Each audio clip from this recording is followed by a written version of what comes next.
pick a niche and go for it. Just go do it. That's the only way to get started. That's the only way to get confidence, is getting clear on who it is you want to work with, what it is you're a master at, what it is you want to work most in your business, what is a little bit different than what everybody else is doing. How are you going to stand out above the rest? What do you love? And who has the ability to pay for it? All right, we got an awesome show coming up for you guys. You got a little tidbit right there from Jay Klassen. And I just want to do a bit of persuasion on you guys. You got to like, you got to comment, you got to subscribe, and you got to do it over and over again. Because if you want some of this powerful stuff coming your way, that's how you do it. So, just wanted to give myself a shameless plug for you guys, but let's get into the show.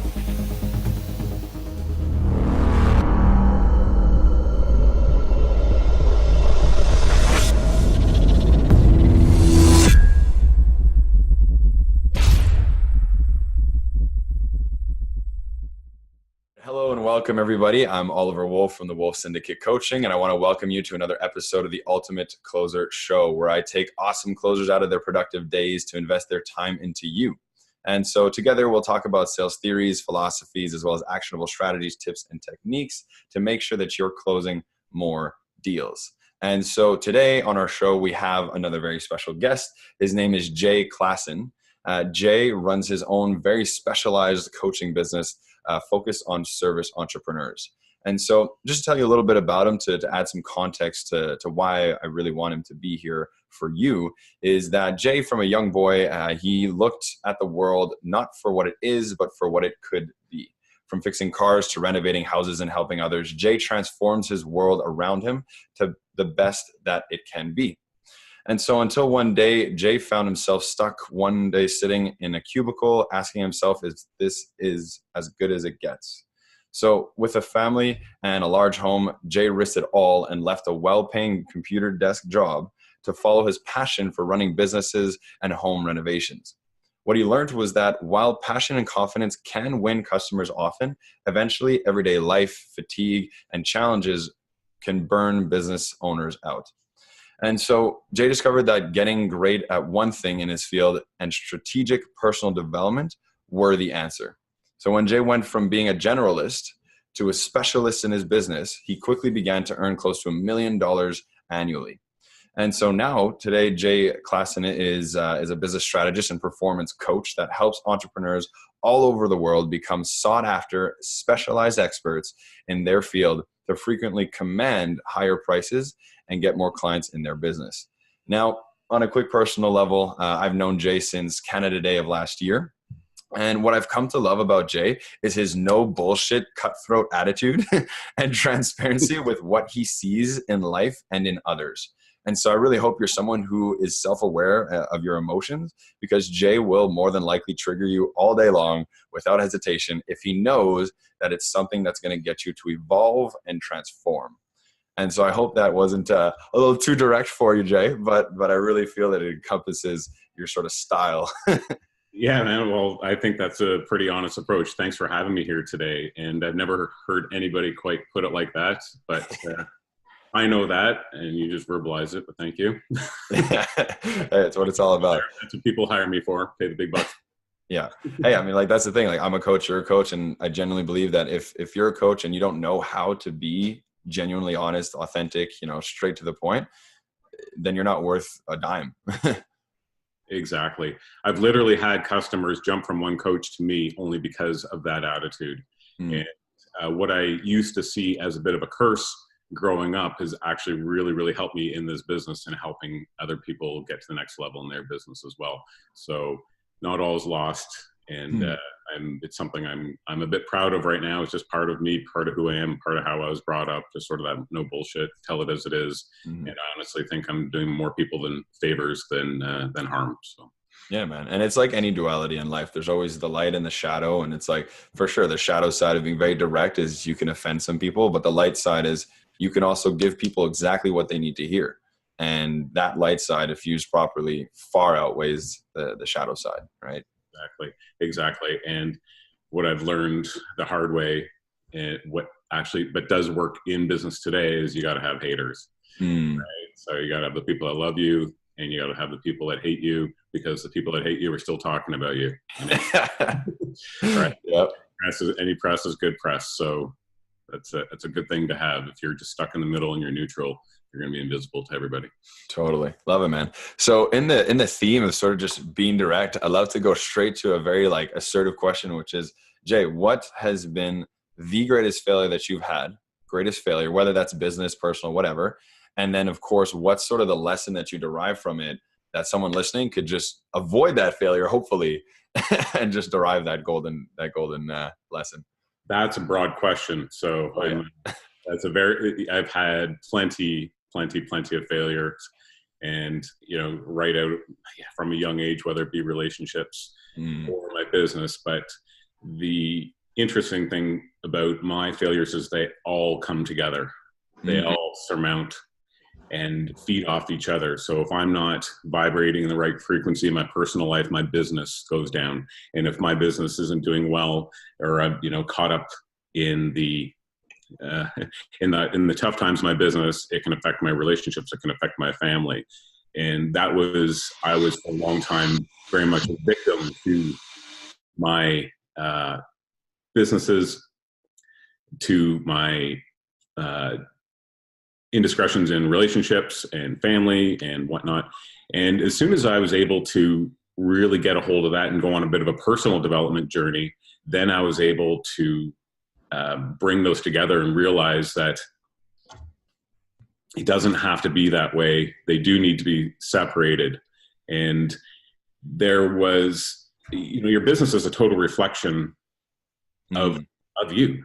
Right. Yes. I talk about this all the time. It's like where you're at in your relationship. Totally. At least for, I think, the majority of people. Some people can totally separate it. They're, those are the machines out there. I'm not one of those people. I'm a very personal and passionate person. So, but what I would actually, I might even disagree with that. I might say that it's like they might think that they are, but whether they're consciously, separating it or not, subconsciously and emotionally, they're carrying the baggage. You can't just like have a fight at home and then just completely actually like just leave the baggage at home and then go back to work. Like, again, maybe it's not as much as someone else, but for sure you're carrying that energy into your interactions and your everything that you're doing, for sure. Exactly. And what happened with me is I actually let my personal life tear down pretty much a 7-figure business.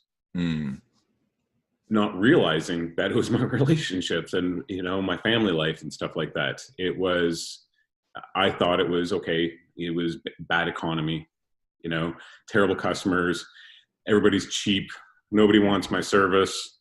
It's everybody else's fault, not mine. And the moment I got a grips and got a hold of that and realized it was my vibration, was my frequency that was dragging down my business, I was able to level everything up. Because when I started out in my business, in my construction business, the world was my oyster. I was just taking the world by storm.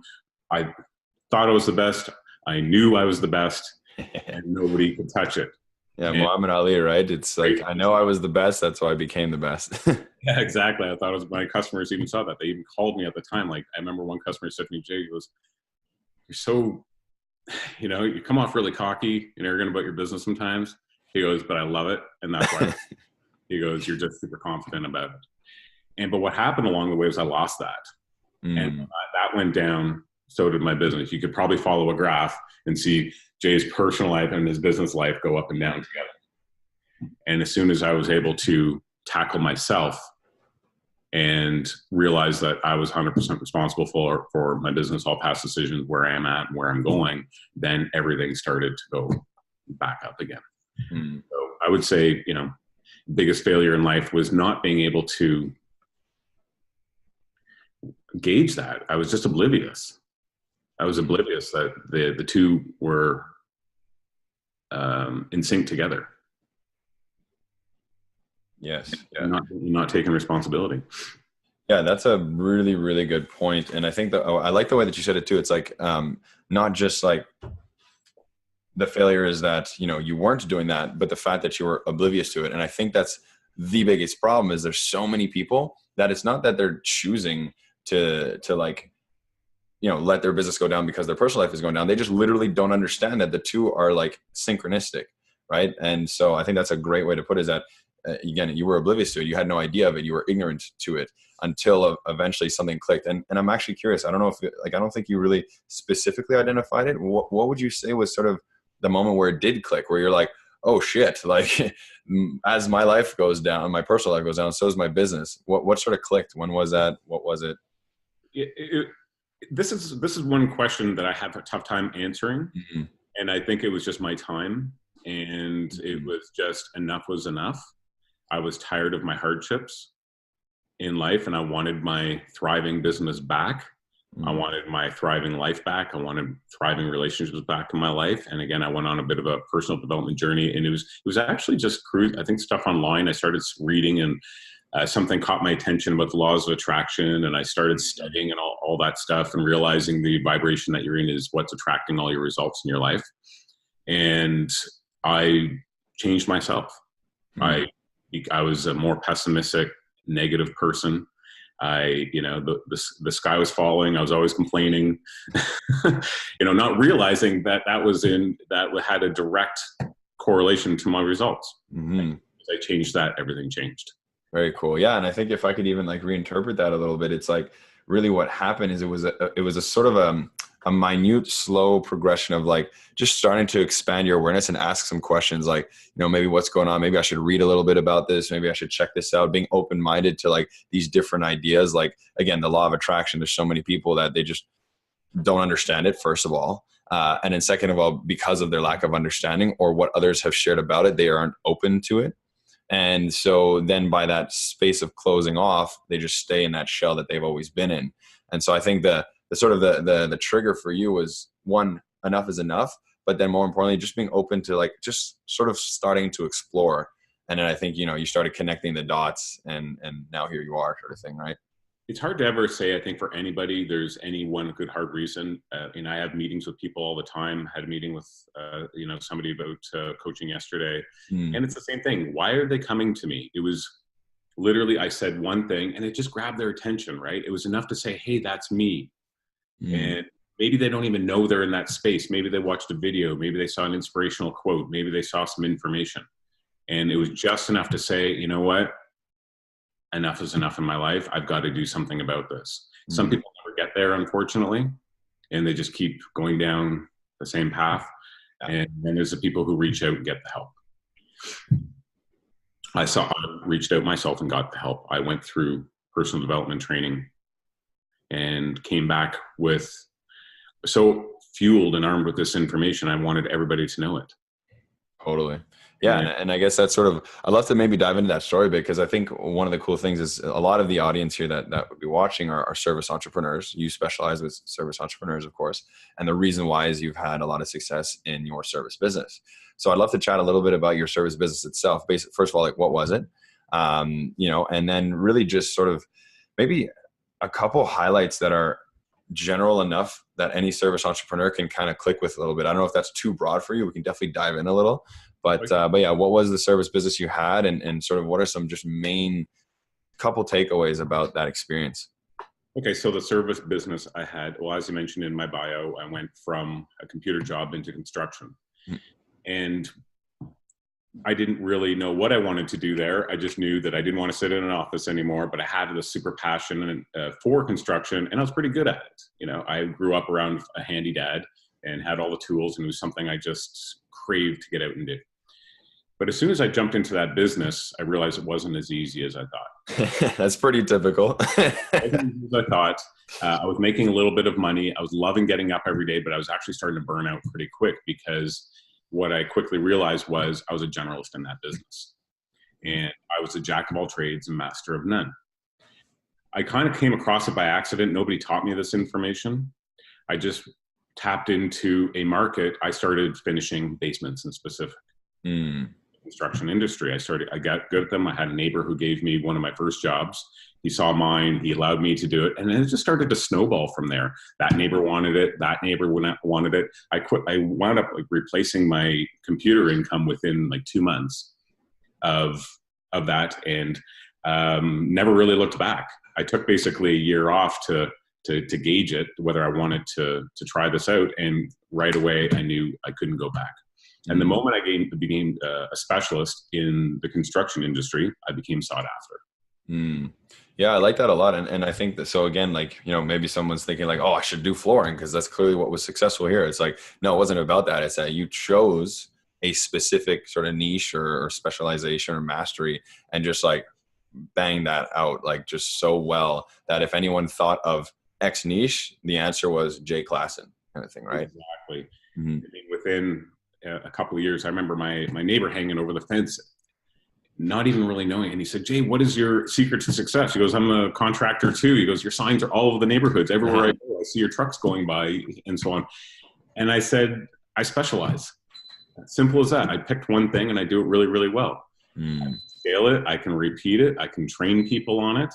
And now people seek me out. I don't even have to advertise. I'm just this basement renovation expert. Every sign said, I'm a basement renovation expert.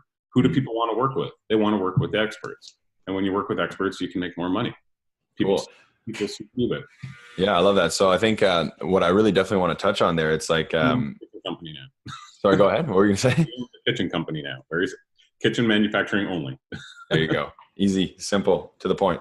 So I think something to definitely touch on then is there's sort of that gap of like, okay, so I realize I want to be that expert, be that specialist. And then like now the business is coming on its own. So I want to talk about the in-between a little bit, which is that like, okay, so how do you go from realizing you want to master, specialize, so on and so forth, and actually becoming that master, that specializer? Like what are the sort of maybe some steps, or how do you become a specialist of a certain niche? Well, I could take the hard approach and just say, just go do it. Yeah, that's true. Tell somebody you're a specialist and, do a little bit of homework and they'll hire you. I don't like to get into analysis paralysis. I like to tell people, pick a niche and go for it. Just go do it. That's the only way to get started. That's the only way to get confidence, is getting clear on who it is you want to work with, what it is you're a master at, what it is you want to work most in your business, what is a little bit different than what everybody else is doing. How are you going to stand out above the rest? What do you love? And who has the ability to pay for it? I like that last one. That's actually one that I think a lot of people really don't think about, is they'll go like down a lot of maybe some of the things you said. I think there's a lot of things they'll miss in what you said there. So I'm glad that was all iterated. But that last one I think is a key one that people forget, is like, can this perfect client you're speaking of, although addresses everything, you get to have your passion, all that kind of stuff, can they actually afford it? Can they put the money down to make the commitment? And that's the thing I've struggled with a little bit, even where I'm at in my own business right now, is between who I absolutely love working with, and I could do this all day, every day. However, most of those people don't really have the means. So you got to kind of tweak and adjust and find your sweet spot. Right? So how do you become a specialist? Just, you got to figure out what it is you want to specialize in. And it's kind of got to be something that you probably have a little bit of experience in. And if not, you've got to go learn it. But don't get caught up in the day-to-day in trying to figure it all out first. Go out and get your clients. That's the best way to learn, right? You want to learn Italian, go live in Italy for 6 months. You only, that's going to be your fastest. Better yet, marry one. Right? Yeah. Learn Italian real quick. So you just have to immerse yourself into it. I mean, I didn't start becoming a coach until I started getting my first clients. I didn't become a renovation expert until I got my first basement. I didn't get to become, I could read all the books and get inspired by all the information I want, but until I actually started doing it. And baby steps. And the more you do it, the more clarity you're going to have, the more more confidence you're going to get, the more confidence, it all works together. You're going to have more credibility. The more credibility is going to get you more customers. Totally. In fact, something to help with people, because I think that, again, a challenge is that, like you said, paralysis by analysis. And for anyone who's watching doesn't know what that is, it's basically when, you're getting so stuck in the research and wanting to learn 100% of something before actually going out and acting on it, is basically paralysis by analysis, because you'll never learn something to 100% without actually going out to do it. And so then the question becomes, well, to what percent should you learn something, right? 10%, 20%, 0%, and just go out and learn. That's probably one of the more challenging things. But one of the things that has helped me to be able to plunge within the depths of the unknown is understanding that two of the things that I have and that any entrepreneur has, and really any person, human being can have, is the ability to be adaptable and resourceful. And so with those two attributes by your side and in your, your tool belt, you'll be able to figure shit out. And I think that's what's so important, is just instead of trying to learn everything about that one mastery, learn how to be adaptable and resourceful. And that will apply to everything. 100%. Every single person that I bring on as a client has been stuck 6 months to a year trying to figure it out for themselves, and if not longer. And they're just, I'm not going to get my coaching program until I've got steps 1 to 12 done. And I said, step 1 is going to change after your very first client. I can guarantee you that. Step 2 is going to change. You are wasting your time. You got to step into it. And I didn't want to really get too on the enlightenment spiritual side today of things. However, there is a whole bunch of stuff you can do in preparation mentally. And I did that for a long time. I did that for, within the year of building my business. I got caught in the analysis paralysis myself. I had to have it all figured out. And then somebody said to me, Jay, stop. Just go get a client. The next day I landed 2 clients just by having 2 coffee meetings. And then it took off from there. Then my program got developed. Then everything started to change.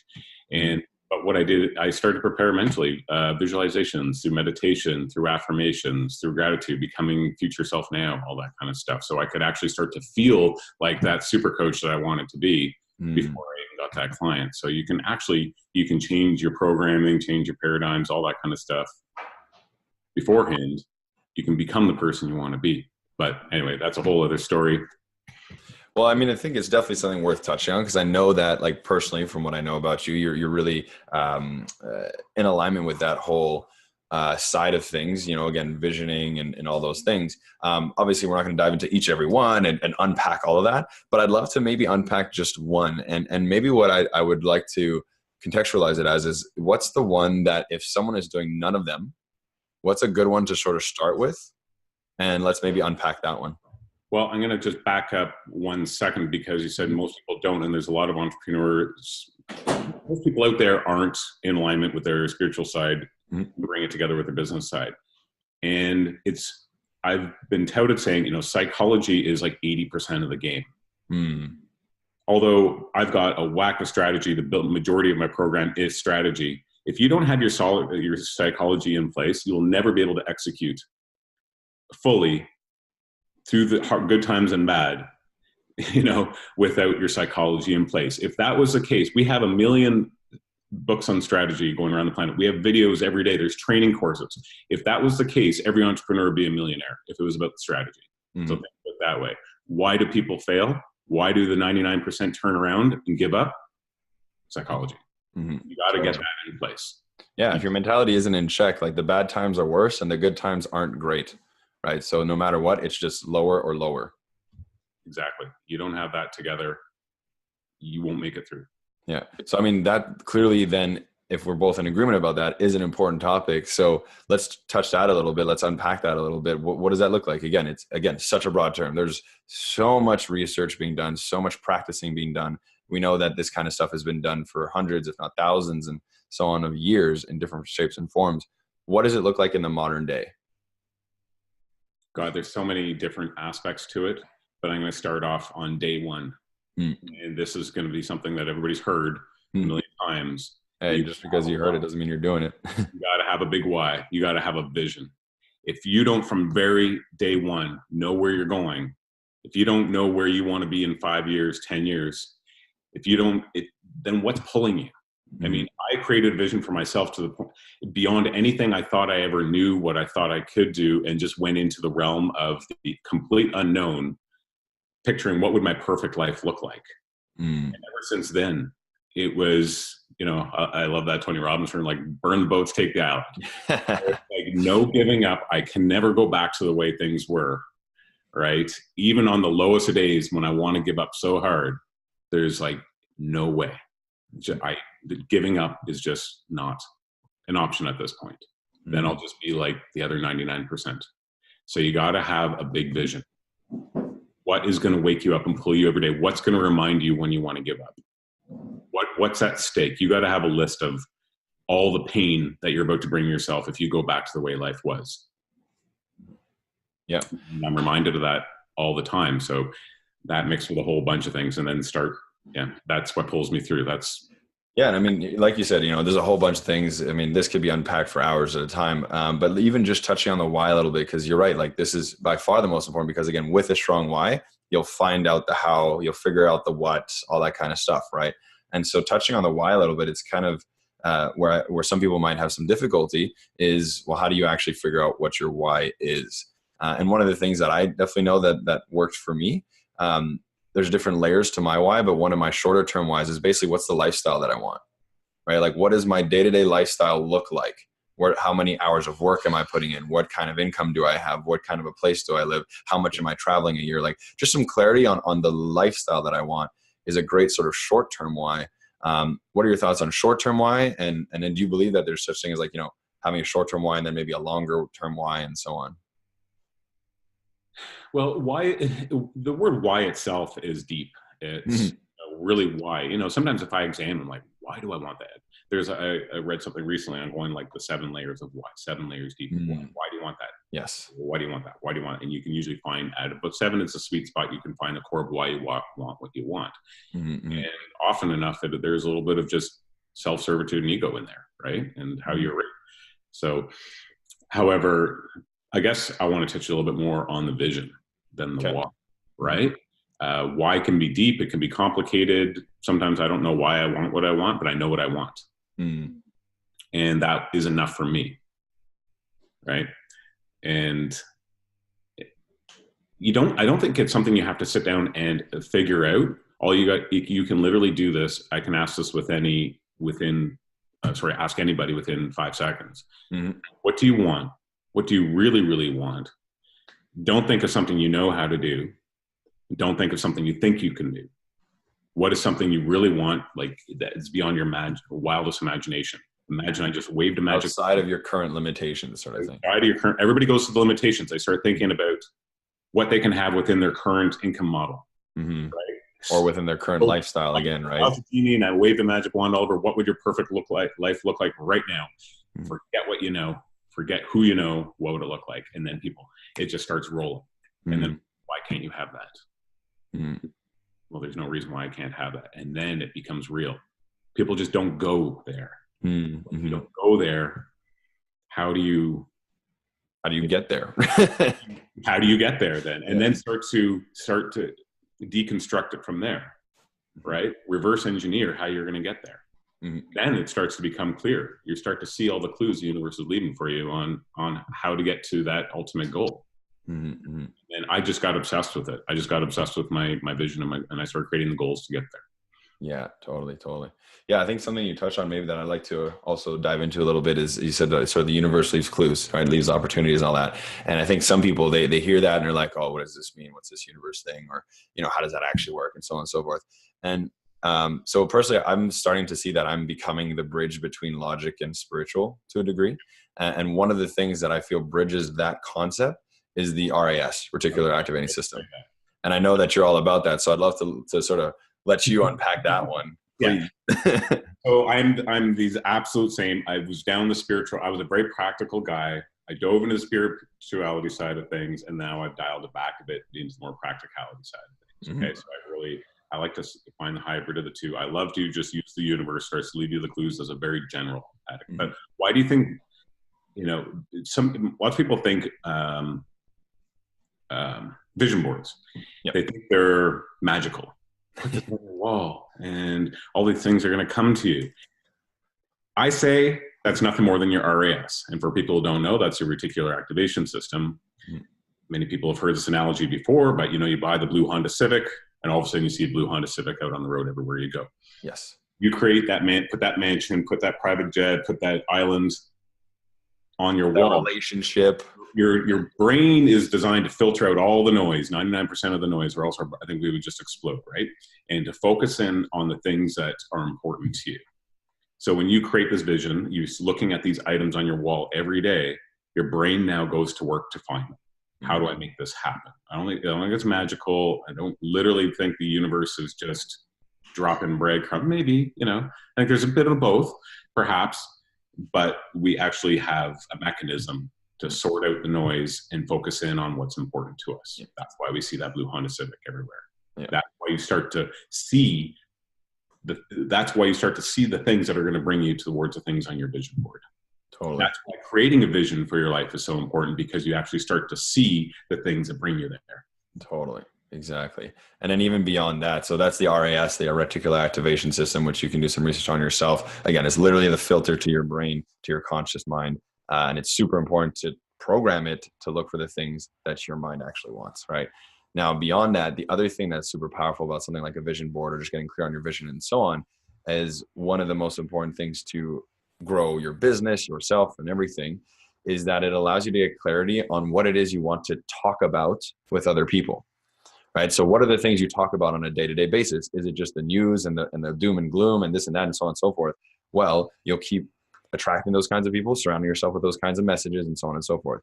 If you start getting clear on your vision and where you want to be and so on and so forth, and you start speaking through that message, and you speak that to others, then they will either buy that vision, take themselves out because they're not a fit and they're the doom and gloom people, or again, include themselves within your circle because they resonate with the vision that you have and see themselves along the lines of that vision, and or will connect you to the people who can get you to that vision.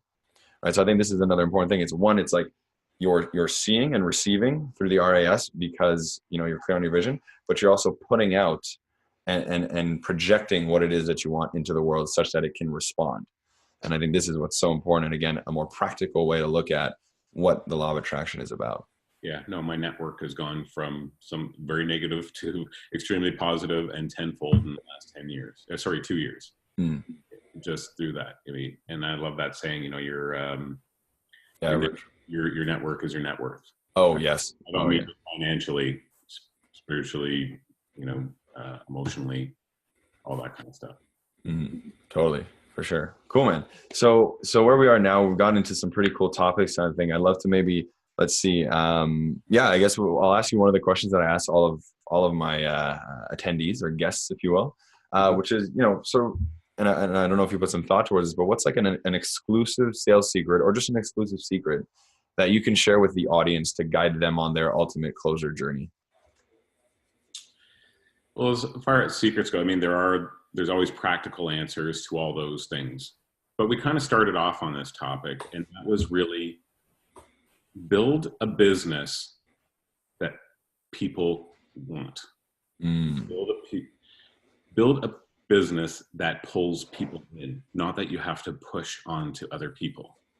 When I was that generalist, I was pushing every day. It was resistance. I was that jack of all trades. When I reeled that in and became the specialist in what I do, people started coming to me. It's the exact same thing for my coaching. I was a personal development and business coach. Crickets. I'm a business coach.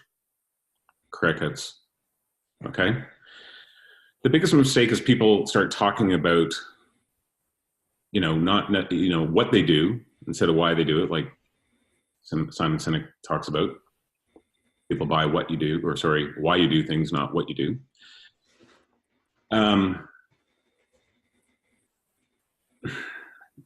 You have to start talking about the outcome. What is the value that people are going to get? People go way too heavy into the details rather than how their life is going to change by working with you. And going into that niche, like I help entrepreneurs become sought after experts to, command more money and get more clients. I'm very specific about what I do and who I want to work with. I don't just say I'm a business coach. Yeah. Right. When I talk about what I do, this is what you're going to get when you work with me. People literally come to me now. I don't have to advertise. I just say what I do, and people go, "Oh, that's what I want. That's what I need." Yeah, and I really like. So I want you. I want everybody out there, an entrepreneur, to become a sought after expert. Totally. Sought after expert. Become niche in your field. Right. Become an expert at what you do. At one thing, you can branch out later. Get great at one thing. And talk about it all day, every day. Become your brand. Become what you do. Wear the hat, wear the t-shirt, get a flag behind you. Oh yeah. And we'll start coming to you. Totally. Totally. Yeah. No, I like that. That's a golden tip for sure. And I really appreciate that. So I think on that note, we'll close things out. So yeah, Jay, I mean, if someone wants to find you or your business, where can they go? What would you want them to do? What's the next step for them? Well, Facebook page, of course, Jay Klassen. And that's Jayklassen. Yeah, Klassen. Yeah. I have Jay Klassen official it's my handles, Jay Klassen on Facebook, Jay Klassen. Yeah, I'll post those in the description and probably put them in the business strategist and performance coach. See, I don't even use my title, but that's what you're going to find on LinkedIn and all those places. Cool. Awesome. All right. Well, so to recap the episode, on this episode, the Ultimate Closer Show, we had the privilege to dig into some sales theories, philosophies, and really a whole variety of things. We went on different tangents, spiritual and practical, which was super fun here with Jay Klassen. And more specifically, what we really talked about were things like, everything is connected in terms of your personal life and your professional and beyond, right? So if something's going wrong in your personal life, I guarantee you're carrying that into your professional. The biggest failure for Jay, which we can all learn from, is that he was oblivious to that connection that I had just mentioned. And to be oblivious to that is detrimental to what is happening, again, in other parts of your life. We talked about getting past that state of enough is enough, right? It's one thing to get to that point, but then once you're there, what do you do? And it was just about starting to get educated, starting to be open to new possibilities. And so then we would talk about how to become a master in your niche. This is pretty much the fundamental thing that Jay does for his clients is getting people to master their niche. And so we got to touch on that a little bit today. We talked about starting with your why, which again, as Jay had said, we've all sort of heard this, but are you guys putting it into practice? And are you putting it into practice enough that you're speaking it, that you're seeking it, and that it's just in your day-to-day life? And then finally, we talked about the ultimate closer secret, which went into a couple of directions. But basically, what I interpret it as is build a business that people want, right? Not that you want, not necessarily that you think is best, but what do people want? What does the market want? And so everyone, as I'm sure you know, sales is an epic journey, and it's infinitely more difficult without a guide to show you the traps to avoid and the path to excellence. So if you are on your sales journey and realize that you do not want to do it alone and you feel compelled to find your guide, well, you know where to find me. And so once again, Jay, thank you so much for being on the show. I really appreciate it. And I wish everybody an ultimate closer day. Hey, thanks for having me, man.